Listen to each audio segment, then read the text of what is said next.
आपको जो मैंने एक विधि बताई थी नारियल को, या जो इस फैमिली की, नारियल वाली फैमिली के पौधों को लगाने की सावधानी, उसमें देखें उसी फैमिली में ही आता है एरेका पाम। एरेका पाम देखें, ये एरेका पाम में वही पत्ते ही पत्ते हैं।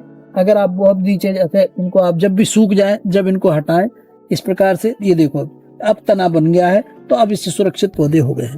तो ऐसे अपन को जब जमीन के इतने जब शुरू में लगाए तो इतना गहरा नहीं गाड़े, यहीं तक गाड़े, तो ये तना बाहर आ जाएगा, तो बीमार होने के चांसेस कम रह जाएंगे। तो उसी क्रम में देखो फिस्टल पाम, इनपे भी वही पत्ते पत्ते होते, तना नहीं बना। अब ये पौधा सूख, ये पत्ता सूखा, और सूखने के बाद अब ये धीरे से बाहर आएगा तना, ये देखो ये निकला, तब तना आएगा। तो इनको भी बहुत गहरे नहीं लगाएं आप वही, और इनको जब भी पत्ता सूखे जब ही काटें, हरा पत्ता नहीं काटें। ये देखो टेबल पाम, इस सारे पाम फैमिली में एक सावधानी रखें कि आप गहरे नहीं लगाएं, क्योंकि इनमें पत्ते पत्ते होते हैं, उनमें तना नहीं होता शुरू से, तब धीरे से तना बाहर आएगा। तो इन पौधों की आपकी सुरक्षित पूरी उम्र जिंदा रहेंगे और आपको बहुत अच्छे शोभा देंगे, पौधे कभी बीमार नहीं होंगे। ये देखें उसी क्रम में है।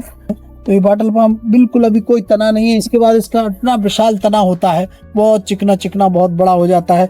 तो अगर कहीं छोटे में आपने इसकी सावधानी कर दी, इतना गहरा गाड़ दिया, तो ये पौधे बीमार हो जाएंगे और आपके पौधे मर जाएंगे, आपका नुकसान होगा।